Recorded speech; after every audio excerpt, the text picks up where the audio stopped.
ನಮಸ್ಕಾರ ಗೆಳೆಯರೇ, ಈ ದಿನದ ಅಂತಾರಾಷ್ಟ್ರೀಯ ಸುದ್ದಿಗಾಗಿ ತಮ್ಗೆಲ್ರಿಗೂ ಸ್ವಾಗತ. ಇವತ್ತಿನ ಇಂಪಾರ್ಟೆಂಟ್ ಹೈಲೈಟ್ಸ್ ಬಗ್ಗೆ ಹೇಳೋದಾದ್ರೆ, ನಿನ್ನೆಗೆ ಒಂದು ರಿಪೋರ್ಟ್ ಹೊರಬಂದಿರೋ ಪ್ರಕಾರ ಭಾರತೀಯ ಸೇನೆ ಮೇಲೆ ಭಯೋತ್ಪಾದಕರು ಬಹಳ ದೊಡ್ಡ ದಾಳಿಯನ್ನ ಮಾಡಿದ್ದಾರೆ. ಹಾಗೂ ಈ ದಾಳಿಗೆ ಇನ್ನು 24 ಗಂಟೆಗಳೇ ಕಳೆದಿಲ್ಲ. ಈಗ ಪಾಕಿಸ್ತಾನದಲ್ಲಿಯೂ ಕೂಡ ಒಂದು ದೊಡ್ಡ ಭಯೋತ್ಪಾದಕ ದಾಳಿ ನೋಡೋದಕ್ಕೆ ಸಿಕ್ಕಿದೆ. ಅದರಲ್ಲಿ 8 ಪಾಕಿಸ್ತಾನಿ ಸೈನಿಕರು ಹಾಗೂ 8 ಭಯೋತ್ಪಾದಕರು ಸಾವಿಗೀಡಾಗಿದ್ದಾರೆ. ಹಾಗೆಯೇ POKಯ ಬಹಳ ಸಮೀಪದಲ್ಲಿ ಚೀನಾ ಕಡೆಯಿಂದ ಒಂದು ಹೊಸ ಏರ್ಬೇಸ್ ತಯಾರಿಸಲಾಗುತ್ತಿದೆ. ಇತ್ತೀಚೆಗೆ ಟ್ರಂಪ್ ಮೇಲೆ ಮಾಡಲಾಗಿರುವಂತಹ ದಾಳಿಯಲ್ಲಿ ಇರಾನ್ನ ಕೈವಾಡ ಇದೆ ಅಂತ ಹೇಳಲಾಗ್ತಿದೆ. ಭಾರತದ national security adviser Ajit Doval sir ಅವರು ಅಮೆರಿಕಾಗೆ ಫೋನ್ ಮಾಡಿದ್ದಾರೆ. ಹಾಗೆಯೇ ಇಂಡಿಯಾ, ನೇಪಾಳ ಹಾಗೂ ಬಾಂಗ್ಲಾದೇಶ್ ಕೂಡಿಕೊಂಡು ಒಂದು ಹೊಸ ಪ್ರಾಜೆಕ್ಟ್ನ ಮೇಲೆ ಕೆಲಸ ಮಾಡೋದಕ್ಕೆ ಹೋಗ್ತಾ ಇದ್ದಾರೆ. ಇದು ಚೀನಾಗೆ ಬಹಳಷ್ಟು ಅಪಾಯಕಾರಿಯಾಗಲಿದೆ. ಸೊ ಗೆಳೆಯರೆ, ಇವತ್ತಿನ ಈ ವಿಡಿಯೋದಲ್ಲಿ ಭಾರತ, ಪಾಕಿಸ್ತಾನ್, ನೇಪಾಳ, ಅಮೆರಿಕ, ಅಫ್ಘಾನಿಸ್ತಾನ್ಗೆ ಸಂಬಂಧಿಸಿದ ಕೆಲವು ಇಂಪಾರ್ಟೆಂಟ್ ಅಂತಾರಾಷ್ಟ್ರೀಯ ಸುದ್ದಿಗಳನ್ನು ನಿಮಗೆ ಹೇಳೋದಕ್ಕೆ ಹೋಗ್ತಾ ಇದ್ದೇನೆ. ನಿಮಗೆ ಈ ವಿಡಿಯೋ ಇಷ್ಟವಾದರೆ ಈ ವಿಡಿಯೋಗೆ ಲೈಕ್ ಮಾಡಿ ಹಾಗೂ ಚಾನೆಲ್ ಸಬ್ಸ್ಕ್ರೈಬ್ ಮಾಡೋದನ್ನು ಮರೆಯದಿರಿ. ಎಲ್ಲಕ್ಕಿಂತ ಮೊದಲು ಹಾಗೂ ಇಂಪಾರ್ಟೆಂಟ್ ಅಪ್ಡೇಟ್ ಬಗ್ಗೆ ಮಾತಾಡುವುದಾದರೆ, ರೀಸೆಂಟ್ಲಿ ಒಂದು ಸುದ್ದಿ ಬಂದಿರುವ ಪ್ರಕಾರ ಭಾರತದ ಜಮ್ಮು ಕಾಶ್ಮೀರ ಜಿಲ್ಲೆಯಲ್ಲಿ ಭಯೋತ್ಪಾದಕರ ಜೊತೆಗೆ ಭಾರತದ ಯೋಧರ ಒಂದು ದೊಡ್ಡ ಸಂಘರ್ಷವಾಗ್ತದೆ. ಇದರಲ್ಲಿ ಒಬ್ಬ ಅಧಿಕಾರಿ ಸಹಿತ 5 ಯೋಧರು ಪೂರ್ಣ ರೀತಿಯಲ್ಲಿ ಗಾಯಗೊಳ್ತಾರೆ. ತಕ್ಷಣ ಇವರನ್ನ ಹಾಸ್ಪಿಟಲ್ಗೆ ಕರೆದುಕೊಂಡು ಹೋಗಲಾಗುತ್ತದೆ. ಹಾಗೂ ಕೆಲ ಸಮಯದ ನಂತರ ಆ ಯೋಧರು ಹಾಸ್ಪಿಟಲ್ನಲ್ಲಿ ತಮ್ಮ ಪ್ರಾಣವನ್ನ ಕಳೆದುಕೊಳ್ತಾರೆ. ಅಂದರೆ ಭಾರತದ 5 ಯೋಧರು ವೀರಗತಿಯನ್ನ ಪಡೆದಿದ್ದಾರೆ. ಹಾಗೂ ಈ ಸುದ್ದಿಯಿಂದ ಪ್ರಪಂಚದಾದ್ಯಂತ ದುಃಖಗೊಂಡಿದ್ದಾರೆ. ಆದರೆ ಇದರ ಮಧ್ಯೆ ಎಂಥ ಒಂದು ಸುದ್ದಿ ಬರ್ತಾ ಇದೆ ಅಂದರೆ, ಇದರಲ್ಲಿ ಪಾಕಿಸ್ತಾನವೂ ಕೂಡ ಶೋಕಾಚರಣೆ ಮಾಡ್ತಾ ಇದೆ. ರೀಸೆಂಟ್ಲಿ ಪಾಕಿಸ್ತಾನದಲ್ಲಿಯೂ ಕೂಡ ಬಹಳ ದೊಡ್ಡ ಭಯೋತ್ಪಾದಕರ ದಾಳಿಯು ನೋಡೋದಕ್ಕೆ ಸಿಗ್ತದೆ. ಇದರಲ್ಲಿ ಪಾಕಿಸ್ತಾನದ 8 ಸೈನಿಕರು ಹಾಗೂ 10 ಭಯೋತ್ಪಾದಕರು ಕೊಲ್ಲಲ್ಪಟ್ಟಿದ್ದಾರೆ. ಡೀಟೇಲ್ಸ್ ಬಗ್ಗೆ ಹೇಳುವುದಾದರೆ, ಪಾಕಿಸ್ತಾನದಲ್ಲಿನ ಅಫ್ಘಾನಿಸ್ತಾನ್ ಬಾರ್ಡರಲ್ಲಿ ಬರುವಂತಹ 2 ಇಂಪಾರ್ಟೆಂಟ್ ಇಲಾಖೆಯಲ್ಲಿ ಬಹಳ ದೊಡ್ಡ ಭಯೋತ್ಪಾದಕರ ದಾಳಿ ನೋಡೋದಕ್ಕೆ ಸಿಕ್ಕಿದೆ. ಅಚಾನಕ್ಕಾಗಿ ಅಲ್ಲಿ ಬಾಂಬುಗಳನ್ನು ಹಾರಿಸಲಾಗುತ್ತದೆ. ಹಾಗೂ ರೀಸೆಂಟ್ಲಿ ಅಂಕಿಅಂಶಗಳ ಪ್ರಕಾರ ಈಗ 10 ಸೈನಿಕರು ಸಾವನ್ನಪ್ಪಿದ್ದಾರೆ ಹಾಗೂ ಸುಮಾರು 15 ಸಾಮಾನ್ಯ ಜನರು ಮೃತಪಟ್ಟಿದ್ದಾರೆ. ಹಾಗೆಯೇ ಪಾಕಿಸ್ತಾನ ಇದರ ಬಗ್ಗೆ ಕ್ಲಿಯರ್ ಮಾಡಿದೆ. ಇದು ಯಾರೋ ಅನ್ನೋನ್ ಅವರ ಕಡೆಯಿಂದ ಅಚಾನಕ್ ಆಗಿ ದಾಳಿ ಮಾಡಲಾಗಿದೆ. ಈಗ ಎಕ್ಸಾಕ್ಟ್ಲಿ ಯಾರು ಇನ್ವಾಲ್ವ್ ಆಗಿದ್ದಾರೆ ಅನ್ನೋದು ಇನ್ನು ಯಾವುದೇ ಮಾಹಿತಿ ಬಹಿರಂಗವಾಗಿಲ್ಲ. ಯಾಕಂದ್ರೆ ದಾಳಿಕೋರರು ಬಹಳಷ್ಟು ಗ್ರೂಪ್ ಆಗಿ ಇದ್ದಿದ್ರಿಂದ ಅದಕ್ಕಾಗಿ ಯಾವುದೇ ಒಂದನ್ನು ಐಡೆಂಟಿಫಿಕೇಶನ್ ಮಾಡಲು ಆಗ್ತಾ ಇಲ್ಲ.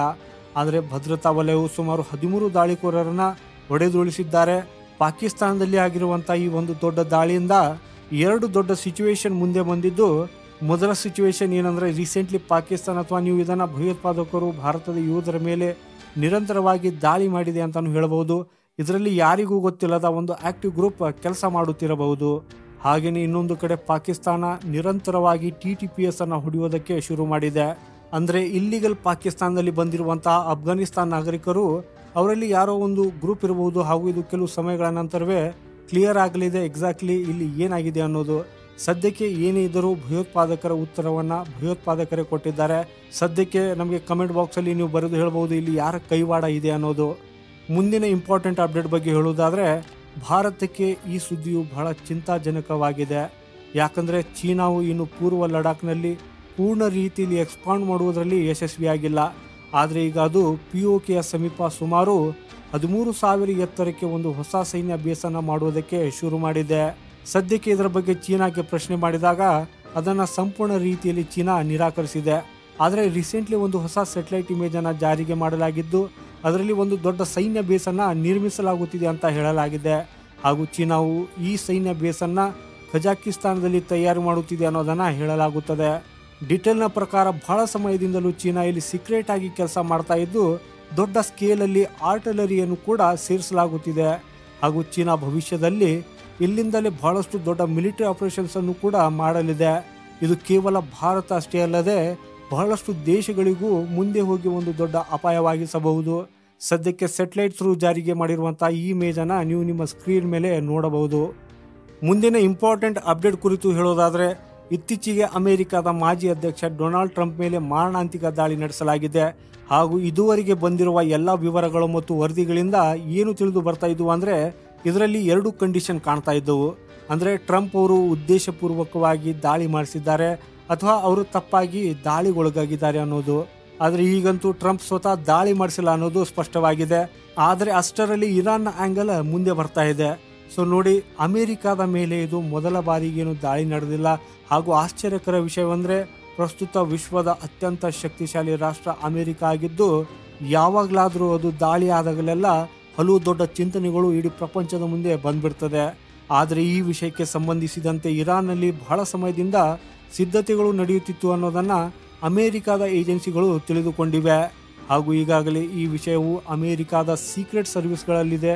ಅಂದರೆ ಟ್ರಂಪ್ನ ಸೆಕ್ಯುರಿಟಿಯಲ್ಲಿ ಆಯೋಜಿಸಲಾಗಿರುವಂತಹ ಸರ್ವಿಸಸ್ಗೆ ಮೊದಲೇ ಗೊತ್ತಿತ್ತು. ಈಗ ಅವರ ಮೇಲೆ ಕಟ್ಟುನಿಟ್ಟಾದ ಕ್ರಮಗಳನ್ನು ತೆಗೆದುಕೊಳ್ಳಲಾಗುತ್ತಿದೆ. ಹಾಗೂ ಈ ಡೇಟಾ ಎಲ್ಲಿಂದ ಸೋರಿಕೆಯಾಗಿದೆ ಮತ್ತು ಅದರಲ್ಲಿ ಯಾರು ಭಾಗಿಯಾಗಿದ್ದಾರೆ ಅನ್ನೋ ಈ ಎಲ್ಲ ವಿಷಯಗಳು ಈಗ ಶೀಘ್ರದಲ್ಲೇ ಹೊರಬರಲಿವೆ. ಆದರೆ ಈ ವಿಷಯಗಳನ್ನು ಗ್ಲೋಬಲಿ ಇಡುವುದಿಲ್ಲ.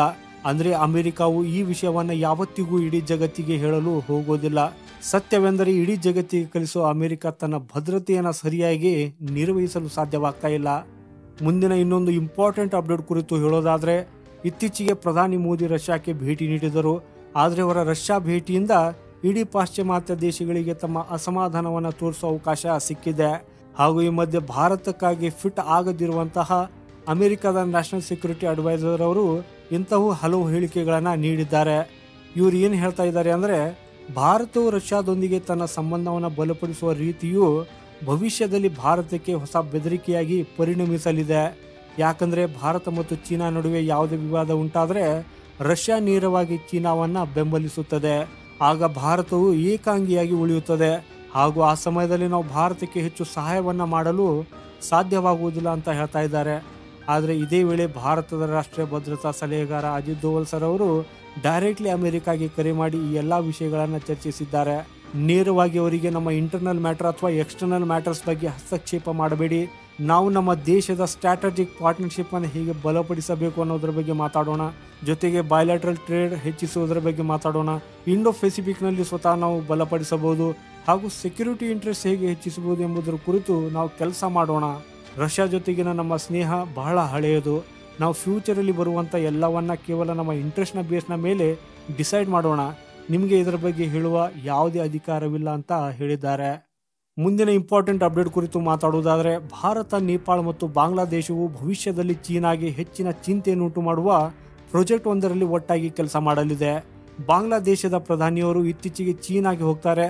ಆದರೆ ಅವರು ಆ ಯಾತ್ರೆಯನ್ನು ಪೂರ್ಣಗೊಳಿಸದೆ ಅಲ್ಲಿಂದ ಹಿಂತಿರುಗ್ತಾರೆ.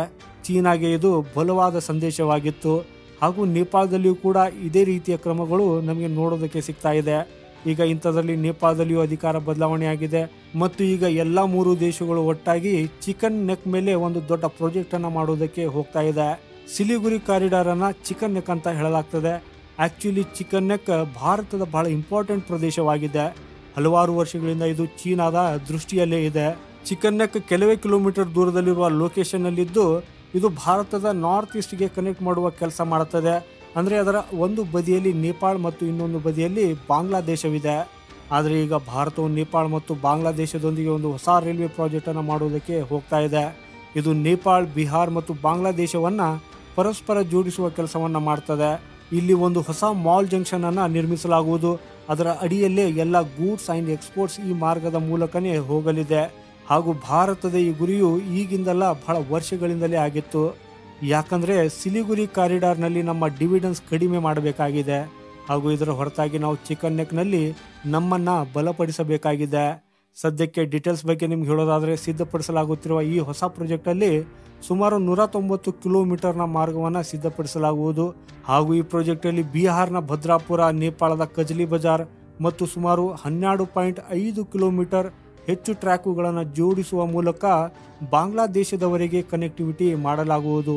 ಸೊ ಗೆಳೆಯರೆ, ಪ್ರಸ್ತುತ ಭಾರತದ ಈ ಸಿದ್ಧತೆಯ ಬಗ್ಗೆ ನೀವು ಏನು ಯೋಚನೆ ಮಾಡ್ತೀರಿ ಅನ್ನೋದರ ಬಗ್ಗೆ ಕಮೆಂಟ್ ಬಾಕ್ಸಲ್ಲಿ ಕಮೆಂಟ್ ಮಾಡೋದ್ರ ಮೂಲಕ ಖಂಡಿತ ನಮಗೆ ತಿಳಿಸಿ. ಹಾಗೂ ನಮ್ಮ ಈ ವಿಡಿಯೋ ನಿಮಗೆ ಇಷ್ಟವಾದರೆ ಲೈಕ್ ಹಾಗೂ ಚಾನೆಲ್ ಸಬ್ಸ್ಕ್ರೈಬ್ ಮಾಡೋದನ್ನು ಮರೆಯದಿರಿ. ಸಿಗೋಣ ಮುಂದಿನ ಮತ್ತೊಂದು ಅಪ್ಡೇಟ್ ಒಂದಿಗೆ. ಅಲ್ಲಿವರೆಗೂ ವಂದೇ ಮಾತರಂ, ಭಾರತ್ ಮಾತಾ ಕಿ ಜೈ.